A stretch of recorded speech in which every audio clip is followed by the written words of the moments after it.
സ്വരാജ്, താങ്കളുടെ ആഹ്ലാദം മനസ്സിലാകുന്നുണ്ട് കേരളത്തിലെ മതനിരപേക്ഷ സമൂഹത്തിന്. താങ്കൾ പ്രയോഗിച്ച പദം ഹിന്ദുത്വ താലിബാനും ഇസ്ലാമിക സംഘപരിവാറും ഒരുമിച്ച് ആഘോഷിക്കുകയാണെന്നുള്ള ആ പദം വളരെ പ്രസക്തമാണ്.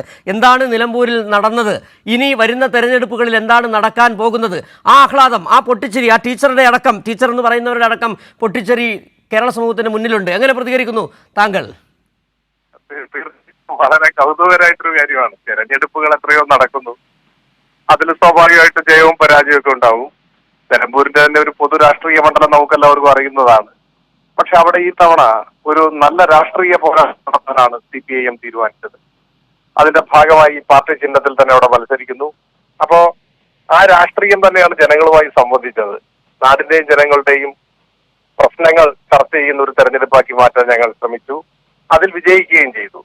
തെരഞ്ഞെടുപ്പ് ഫലം പക്ഷെ അതിനനുസരിച്ചായിക്കൊള്ളണമെന്നില്ല. UDF സ്ഥാനാർത്ഥി വിജയിച്ചു. ആ വിജയം തീർച്ചയായും അംഗീകരിക്കുകയും അദ്ദേഹത്തെ അഭിനന്ദിക്കുകയുമാണ് ഞാൻ ആദ്യമായി തന്നെ ചെയ്തത്. എന്നാൽ സ്വാഭാവികമായിട്ട് ജയിക്കുന്നവരുടെ ഒരു ആഹ്ലാദവും ആവേശവും ഒക്കെ നമുക്ക് മനസ്സിലാക്കാനും കഴിയും. എന്നാൽ വളരെ രസകരമായി തോന്നിയ ഒരു കാര്യം അതാണ് നവമാധ്യമത്തിന്റെ കുറിപ്പിൽ ഞാൻ സൂചിപ്പിച്ചത്.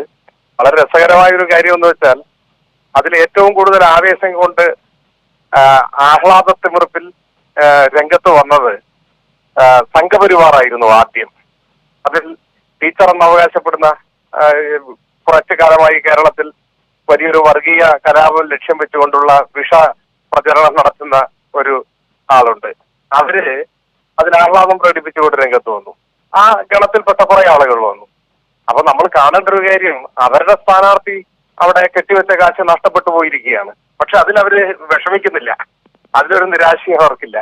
LDF തോറ്റു വന്നതിലാണ്, ഞാൻ പരാജയപ്പെട്ടതിലാണ് അവരുടെ ആഹ്ലാദം. സ്വന്തം സ്ഥാനാർത്ഥി കെട്ടിവെച്ച കാശ് പോയി, പക്ഷെ ഒരു പ്രശ്നമില്ല. അതേസമയം തന്നെ മറുഭാഗത്ത് ജമാഅത്തെ ഇസ്ലാമിയുടെയും ആഹ്ലാദം അടവെട്ടി ഒഴുകുകയാണ്. അവര് അവരുടെ ചാനൽ വഴി, അതല്ലാതെ അവരുടെ ഹാൻഡിലുകൾ ഒക്കെ ഇതേ ടോണിലാണ്, ഇതേ സ്വരത്തിലാണ് അധിക്ഷേപം, നുണ ഇതെല്ലാം പ്രചരിപ്പിച്ചുകൊണ്ട് കൈകോർക്കുകയാണ്. അതുകൊണ്ടാണ് ഞാൻ പറഞ്ഞത്, ഇത് രണ്ടും തമ്മിൽ ആശയതലത്തിൽ ഒരേപോലെ നിൽക്കുന്നതാണ്. രണ്ട് നിറത്തിലുള്ള വർഗീയത എന്ന പ്രത്യേകത മാത്രമേ ഉള്ളൂ. രണ്ടും കൊടും വർഗീയവാദികളാണ്. അവരുടെ എണ്ണത്തിലൊക്കെ വ്യത്യാസമുണ്ട് എന്നേ ഉള്ളൂ. അപ്പോ ഇസ്ലാമിക സംഘപരിവാരമാണ് ജമാഅത്തെ ഇസ്ലാമി, ഹിന്ദുത്വ താലിബാനാണ് RSS. ഈ രണ്ടു കൂട്ടരും കൈകോർത്ത് നിൽക്കുന്നു എന്നാണ് നമ്മൾ കാണേണ്ടത്. അതിൽ UDFന്റെ പലരും ചേരുന്നുണ്ട്. ഇപ്പൊ ഒരാൾ എന്നോട് പറഞ്ഞു, മുസ്ലിം ലീഗിന്റെ ഒരു വനിതാ നേതാവ് എന്നെ ഒരു സംഘപരിവാറായി ചിത്രീകരിച്ചുകൊണ്ട് എന്തോ ഒരു പരാമർശം നടത്തി പോലും. അപ്പൊ പേര് നോക്കിയിട്ട് ആളെ വർഗീയവാദി എന്ന് ചാപ്പയടിക്കുന്ന ഒരു നില മുസ്ലിം ലീഗ് തന്നെ സ്വീകരിച്ചു വരുന്നു. അത് ലീഗിലെ എല്ലാ നേതാക്കന്മാരൊന്നും അംഗീകരിക്കില്ല എന്നുള്ളത് എനിക്ക് വ്യക്തമാണ്. കാരണം നമ്മളുമായിട്ടൊക്കെ വലിയ സൗഹൃദമുള്ള എത്രയോ ആളുകളുണ്ട്, നമ്മളെ അറിയുന്നവർ. പക്ഷെ നമ്മൾ കാണേണ്ടത് ഇവരുടെയൊക്കെ ഉള്ളിൽ ശക്തമായ വർഗീയത നിൽക്കുന്നുണ്ട്. അത് ചില സാഹചര്യങ്ങളിൽ ജനങ്ങൾക്ക് മനസ്സിലാവുന്ന രൂപത്തിൽ പുറത്തേക്ക് വരുന്നു എന്ന് മാത്രം. പക്ഷെ ഒരു കമ്മ്യൂണിസ്റ്റുകാരൻ എന്ന നിലയ്ക്ക് ഈ രണ്ടു കൂട്ടരും, ഇസ്ലാമിക സംഘപരിവാരവും ഹിന്ദുത്വ താലിബാൻ, RSSഉം ജമാഅത്തെ ഇസ്ലാമിയും ഒരുമിച്ച് കൈകോർത്ത് നിന്ന് ഞങ്ങളെ ആക്രമിക്കുന്നു എന്ന് പറയുന്നതിനേക്കാൾ ഒരു ആഹ്ലാദം ഒരു മതനിരപേക്ഷവാദി എന്ന നിലയ്ക്ക്, ഒരു കമ്മ്യൂണിസ്റ്റ് എന്ന നിലയ്ക്ക് വേറെ ഇല്ല. ഏത് വലിയ പരാജയത്തിന്റെ മുന്നിലും നമ്മളെ വലിയ അഭിമാനവും ആഹ്ലാദവും ഒക്കെ ഉള്ളവരാക്കി മാറ്റുന്നത് എല്ലാ വർഗീയവാദികളും ഒരുമിച്ച് നമ്മളെ എതിർക്കുന്നു എന്നതാണ്. അതാണ് ഇടതുപക്ഷത്തിന്റെ പ്രത്യേകത. എല്ലാ വർഗീയതയോടും സന്ധിയില്ലാത്ത നിലപാട് സ്വീകരിക്കുകയും അതിനെ എതിർക്കുകയും മതനിരപേക്ഷ മനുഷ്യപക്ഷ നിലപാട് ഉയർത്തിപ്പിടിക്കുകയും ചെയ്യുമ്പോൾ ഈ കൂട്ടരെല്ലാം ഉള്ളിന്റെ ഉള്ളിൽ തീർത്താൽ തീരാത്ത പകയുമായി ഇടതുപക്ഷത്തിനെതിരെ എത്തും എന്ന് നമുക്കറിയാവുന്നതാണ്. അതിപ്പോ വെളിപ്പെട്ടു എന്ന് മാത്രമേ ഉള്ളൂ. സ്വന്തം സ്ഥാനാർത്ഥി പരാജയപ്പെട്ട്, അതും വളരെ ചെറിയ വോട്ടുകൾ വാങ്ങി പരാജയപ്പെട്ട്, ലോക്സഭാ തെരഞ്ഞെടുപ്പിൽ ഈ മണ്ഡലത്തിൽ കിട്ടിയതിന്റെ അവർക്ക് എത്തിയില്ലല്ലോ. ഇടതുപക്ഷത്തിന് ലോക്സഭാ തെരഞ്ഞെടുപ്പിൽ കിട്ടിയതിന്റെ ഇരട്ടിയിലധികമാണ് വോട്ട്. പക്ഷെ അതൊന്നും കാര്യമാക്കാതെ സ്വന്തം സ്ഥാനാർത്ഥി പാർട്ടി ചിഹ്നത്തിൽ കെട്ടിവെച്ച കാശ് നഷ്ടപ്പെടുമ്പോഴും അത് കാര്യമാക്കാതെ UDFന്റെ വിജയം ആഘോഷിക്കുക, LDFനെ അധിക്ഷേപിക്കുക എന്ന നിലയിലേക്ക് വർഗീയവാദികൾ എത്തുന്നത് ഈ പരാജയത്തിന്റെ നടുവിലും വലിയ പ്രതീക്ഷയും അഭിമാനവും ആവേശവും നൽകുന്ന ഒരു കാര്യമാണ്. അതാണ് ഞാൻ സൂചിപ്പിച്ചത്. സ്വരാജ്, ഒരു കാര്യം കൂടി. ഇപ്പോൾ നിങ്ങൾ സ്വരാജ് പറഞ്ഞുകൊണ്ടിരുന്നത് നേരത്തെയും ഈ രാഷ്ട്രീയം തന്നെയാണ്, അത് മതനിരപേക്ഷതയെക്കുറിച്ചാണ്, വർഗീയതയോട് സന്ധി ചെയ്യാത്തതിനെക്കുറിച്ചാണ്, വികസനത്തെക്കുറിച്ചാണ്. അത് ഒന്നും പറയാതെയാണ് അവർ ഈ ജമാഅത്ത് ഇസ്ലാമി അടക്കമുള്ള മതരാഷ്ട്രവാദികളെ കൂട്ടിക്കൊണ്ട് നിലമ്പൂർ തെരഞ്ഞെടുപ്പിൽ മത്സരിക്കുകയും ചെയ്തു. ഒരുപക്ഷേ ഭാവി കേരളം നേരിടുന്ന വലിയൊരു വെല്ലുവിളി, നിങ്ങൾ രാഷ്ട്രീയം പറയുമ്പോൾ ഞങ്ങൾ രാഷ്ട്രീയമല്ല ഞങ്ങൾ വർഗീയതയാണെന്ന് പറയുന്ന ഒരു മുന്നണി രൂപപ്പെട്ടിരിക്കുന്നു. അതിനെ പ്രതിരോധിക്കുക എന്നുള്ളത് വലിയൊരു വെല്ലുവിളി കൂടിയല്ലേ? അത് ഏതെങ്കിലും ഒരു തെരഞ്ഞെടുപ്പിലെ ജയപരാജയത്തെ മാത്രം മുന്നിൽ കണ്ടുകൊണ്ടോ അതിന്റെ മുൻപിലോ മാത്രം എടുക്കേണ്ട ഒരു നിലപാടല്ല. ഇപ്പോ ഏതെങ്കിലും ഒരു തെരഞ്ഞെടുപ്പിൽ നൈമിഷികമായ ലാഭം കിട്ടും എന്ന് കരുതി നമുക്ക് വർഗീയതയോട് വിട്ടുവീഴ്ച ചെയ്യാൻ പറ്റില്ല.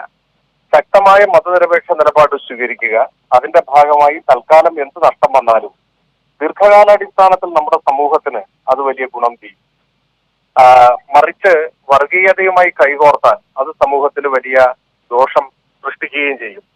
അപ്പോ നമുക്ക് കറകളഞ്ഞ മതനിരപേക്ഷ നിലപാട് സ്വീകരിക്കാനും വർഗീയതയെ എതിർത്ത് മുൻപോട്ട് പോകാനും മാത്രമേ സാധിക്കൂ. ആ നിലപാട് താൽക്കാലികമായി എന്ത് തെരഞ്ഞെടുപ്പ് രാഷ്ട്രീയത്തിന് എന്ത് നഷ്ടമുണ്ടാക്കിയാലും നമ്മുടെ സമൂഹത്തിന്റെ ഭാവിയെ കരുതി അങ്ങനത്തെ ഒരു നിലപാടെ ഇടതുപക്ഷത്തിന് സ്വീകരിക്കാനാവും. ആ നിലപാടിൽ തന്നെ അടിയുറച്ച് മുൻപോട്ട് പോകും. അതുകൊണ്ട് നൈമിഷികമായി ഉണ്ടാവുന്ന ഏത് തെരഞ്ഞെടുപ്പ് നഷ്ടത്തെയും ഞങ്ങളങ്ങനെ വലിയ നിലയിൽ ഉത്കണ്ഠപ്പെടില്ല. അത് അത്തരത്തിലുള്ള നഷ്ടങ്ങൾ അതാണ് ഈ ഘട്ടത്തിൽ വ്യക്തമാക്കാനുള്ളത്. സുരാജ്, ഒരു കാര്യം കൂടി, ഇപ്പോൾ ഈ താങ്കളുടെ ഈ തോൽവിയെ തുടർന്ന് ഈ പോസ്റ്റ് ഇട്ട് ഒരു സ്വതന്ത്ര നിരീക്ഷകൻ എന്ന് പറയാറുള്ള ഒരു നിരീക്ഷകൻ 32ഓളം ഫേസ്ബുക്ക് പോസ്റ്റുകൾ ഇട്ടെന്നാണ്. ചില മാധ്യമപ്രവർത്തകരും ആഹ്ലാദം പ്രകടിപ്പിച്ചു എന്നാണ്. അപ്പോൾ നേരത്തെ പറഞ്ഞതുപോലെ ഇത് മാത്രമല്ല, ആ മുന്നണി അങ്ങനെ വിപുലീകരിക്കുകയാണ്. അതിൽ മാധ്യമപ്രവർത്തകരുണ്ട്, സ്വതന്ത്ര നിരീക്ഷകരെന്ന് പറയുന്നവരുമുണ്ട്. അതെ അതെ, ഉള്ളിൽ അത്രയും പകയുണ്ടെന്ന് വേണം മനസ്സിലാക്കാൻ. അവർക്ക് അങ്ങനെ പകയോടുകൂടി അല്ലാതെ കാണാൻ പറ്റില്ല. ഇപ്പൊ വ്യക്തിപരമായിട്ടുള്ളൊരു പ്രശ്നം ഉണ്ടാവുമെന്ന് ഞാൻ കണക്കാക്കുന്നില്ല ഇവരാരുമായിട്ടും. കാരണം ഈ പറയപ്പെട്ട കൂട്ടത്തിൽ ഒരാളും ഞാൻ എന്റെ ജീവിതത്തിൽ ഇന്നുവരെ നേരിട്ട് കണ്ടിട്ടില്ല, ഒരു വാക്കുപോലും അവരോട് സംസാരിച്ചിട്ടില്ല. അതുകൊണ്ട് തന്നെ വ്യക്തിപരമായ ഇഷ്ടാനിഷ്ടത്തിന്റെയോ അല്ലെങ്കിൽ ഒരു ശത്രുതയുടെയോ തല ഉദിക്കുന്നതേ ഇല്ല എന്ന് തന്നെയാണ് ഞാൻ വിചാരിക്കുന്നത്. അപ്പോ എതിർപ്പും പകയും ഉള്ളത് രാഷ്ട്രീയത്തോടാണ്, രാഷ്ട്രീയ നിലപാടുകളോടാണ്. അത് നമുക്ക് പ്രതീക്ഷിക്കാവുന്നതാണ്. അപ്പോ സ്വന്തം സ്ഥാനാർത്ഥി ദയനീയമായി തോറ്റ് കെട്ടിവെച്ച കാശ് നഷ്ടപ്പെട്ട് കിടക്കുമ്പോഴും അപ്പുറത്ത് ഇടതുപക്ഷം തോറ്റു എന്നതിൽ ആഹ്ലാദിക്കുകയും അതിനെ വികലമായ രീതിയിൽ വികൃതമായ രീതിയിൽ അധിക്ഷേപിക്കുകയൊക്കെ ചെയ്യുന്നതായിട്ട് പല ആളുകളും മാറുന്നത് അവരുടെ ഉള്ളിലെ വികൃത രാഷ്ട്രീയത്തിന്റെ മുഖം ഒന്നുകൂടി അനാവരണം ചെയ്യുന്നുവെന്നും നാം സ്വീകരിക്കുന്ന രാഷ്ട്രീയം ശരിയായ ദിശയിലാണ് എന്ന് നമ്മളെ ബോധ്യപ്പെടുത്തുകയും ചെയ്യുന്ന ഒരു കാര്യം മാത്രമാണ്.